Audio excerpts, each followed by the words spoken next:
আচ্ছা, ডিমের তরকারি তো আমরা সব সময় খেয়ে থাকি, তাই না? কিন্তু এইভাবে কি আলু দিয়ে ডিম ভাজার তরকারি কি কখনো খেয়েছেন? একদম সহজভাবে এই তরকারিটা বানিয়ে ফেলুন। এই ডিমের তরকারিটা যে একবার খাবে সে কিন্তু বারবারই খেতে চাইবে। ডিমের তরকারিটা বানানোর জন্য কি কি উপকরণ লাগবে সব রকমের টিপস থাকবে আজকের এই ভিডিওতে। তাহলে চলুন শুরু করা যাক আজকের এই ভিডিওটা। ডিমের তরকারিটা রান্নার জন্য সর্বপ্রথমে আমি এখানে একটা বড় সাইজের বোল নিয়েছি। এই বোলের মাঝে আমি দিয়ে দেব কুচানো পেঁয়াজটা দেওয়ার পর আমি দিয়ে দেব কাঁচা লঙ্কা কুচানো, আর দিয়ে দেব আমি ধনিয়া পাতা কুচানো। এগুলি দিয়ে আমি এর সাথে আমি পরিমাণ মতো লবণটাও দিয়ে দেব। দিয়ে আমি হাতের সাহায্যে এটাকে খুব ভালো করে কষলিয়ে নিব। তো হাতে এভাবে ভালো করে কষলিয়ে নিতে হবে, তখন কিন্তু এই ডিমের রেসিপিটা অনেকটাই সুন্দর হয়ে থাকে। আর এখানে আমি এখন অল্প পরিমাণে আমি সরিষার তেল দিয়ে দেব। সরিষার তেলটা দিয়ে আমি সবগুলি একসাথে এভাবে আবারও কষলিয়ে মাখিয়ে নেব। তো আমার এটা মাখানো হয়ে গিয়েছে। আমি 2টা ডিম ভেঙে রেখেছিলাম, এই 2টা ডিম আমি এখানে দিয়ে দেব।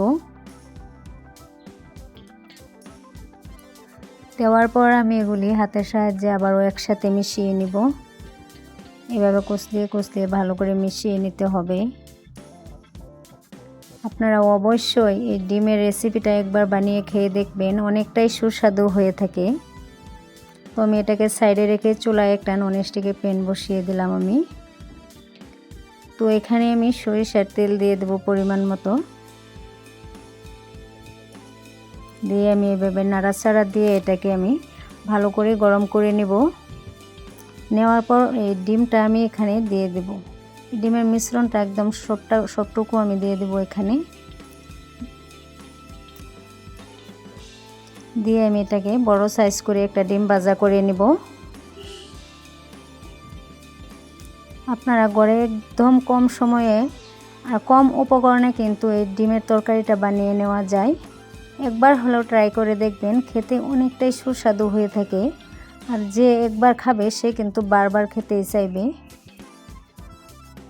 তো এভাবে আমি এর সাইডটা উল্টিয়ে দিব। তো আরও একটা বাস আমি করে নেব। তো দেখতেই পাচ্ছেন এটাতে কিন্তু ডিমটাতে কালারটা চলে আসছে। এখন আমি এভাবে কেটে নেব, টুকরো টুকরো করে আমি এটাকে কেটে নেব। 4-5টা আমি টুকরো করে নেব। তো দেখতেই পাচ্ছেন এখানে 6টা টুকরো হয়েছে। এগুলি নামিয়ে আবারও আমি সে একই প্যানে আমি সরিষার তেল দিয়ে দিলাম। দিয়ে আমি কুচানো পেঁয়াজ দিয়ে দিলাম এখানে। পেঁয়াজটা দিয়ে আমি অল্প নাড়াচাড়া করে দেব। ওইভাবে অনবরত নাড়াচাড়া করতে হবে। অল্প পরিমাণে আমি পেঁয়াজ বাটা দিয়ে দিলাম। আর দিয়ে দেব আমি অল্প পরিমাণে সরিষা বাটা আর আদা বাটা। সরিষা বাটাটা আপনারা স্কিপও করতে পারেন, কিন্তু আমি এখানে আজকে রান্নাতে দিয়ে দিলাম। সরিষা বাটাটা দিলে কিন্তু এর স্বাদটা দ্বিগুণ বেড়ে যায়। আপনারা চাইলে এটা দিতেও পারেন বা নাও দিতে পারেন। তো একসাথে আমি নাড়াচাড়া দিয়ে মিশিয়ে নিলাম এটাকেও। এখন আমি পরিমাণ মতো এখানে দিয়ে দেব লঙ্কা গুঁড়ো। লঙ্কা গুঁড়োটা দেওয়ার পর আমি দিয়ে দেব হলুদ গুঁড়ো। এর সাথে দিয়ে দেব আমি ধনিয়া, জিরা, মৌরি এগুলার গুঁড়ো আর পরিমাণ মতো লবণটা দিয়ে দিলাম। দিয়ে আমি একসাথে নাড়াচাড়া দিয়ে দেব। দিয়ে আমি এটাকে অল্প ভেজে নিব। ভেজে নেওয়ার পর আমি এখানে 1/2 কাপ পানি দিয়ে দেব। 1/2 কাপ পানিটা দিয়ে আমি মশলাটাকে খুব সুন্দর করে আমি কষিয়ে নিব। তো এইভাবে নাড়াচাড়া দিয়ে আমি এটাকে মিশিয়ে দিলাম। দেওয়ার পর এখানে আমি আলুটাকে অল্প আমি ভেঙে রেখেছিলাম, সিদ্ধ করে এটাকে আমি এভাবে ভাঙা করে আমি এবার গলিয়ে নিয়েছি, এটাকে আমি দিয়ে দিলাম। এভাবে আলুটা আপনারা দিয়ে দিবেন। দিয়ে আপনারা এই ডিমের তরকারিটা বানিয়ে একবার হলেও ঘরে ট্রাই করবেন, দেখবেন অনেকটাই সুস্বাদু হয়ে থাকে। আপনি কিন্তু একবার খেলে আরেকবার বানাতে চাইবেন। তো তো এইভাবে নাড়াচাড়া দিয়ে মশলার সাথে মিশিয়ে আমি এটাকে ঢাকা দিয়ে দেবো 5 মিনিটের জন্য। তো 5 মিনিট পর আমি ফিরে আসলাম। তো দেখেন মশলাটা কিন্তু ভালো করে কষানো হয়ে গিয়েছে। মশলা থেকে কিন্তু তেলটাও ছেড়ে দিয়েছে আর এটা ভালো করে কষানো হয়ে গিয়েছে, দেখতেই পাচ্ছেন। এইভাবে ভালো করে এটাকে কষিয়ে নিলে তারপরে তরকারিটা অনেকটাই সুস্বাদু হয়ে থাকে।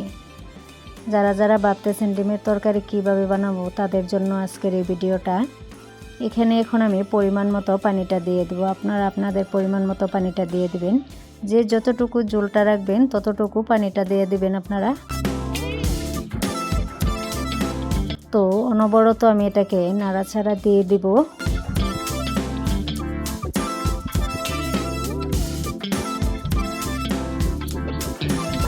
আপনারা অবশ্যই ঘরে ট্রাই করতে পারেন। তো এখন আমি 10 মিনিটের জন্য ঢাকা দিয়ে দিব। তো আমি 10 মিনিট পর ফিরে আসলাম। দেখেন আমার তরকারিটা কিন্তু একদম 90% কুক হয়ে গিয়েছে। তো এইভাবে দেখেন তরকারিটা রান্না করে নিলে খেতে কিন্তু অনেকটাই সুস্বাদু হয়ে থাকে। এর কালারটা কিন্তু হলুদ কালার হয়েছে। তো এখন আমি ভেজে রাখা ডিমগুলি এখানে দিয়ে দিব। ডিমগুলি দেওয়ার পর আমি অল্প নাড়াচাড়া করে দেব। তো এইভাবে নাড়াচাড়া করতে হবে। নাড়াচাড়া করার পর আমি এখানে দিয়ে দেব কিছু পরিমাণে ধনিয়া পাতা। ধনিয়া পাতাটা দিলেও কিন্তু এর ফ্লেভারটা অনেকটাই সুন্দর হয়, খেতেও একদম দারুণ লাগে।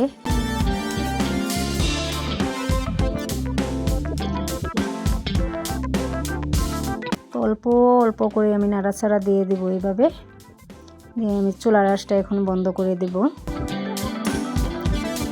বন্ধ করে দিয়ে এটাকে আমি নামিয়ে সাইডে রেখে দেব।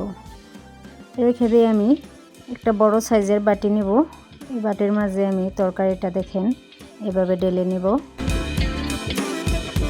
দেখেন ডিমের তরকারিটা দেখতে যেমন সুন্দর হয়েছে, খেতেও কিন্তু অনেকটাই মজাদার হয়েছে।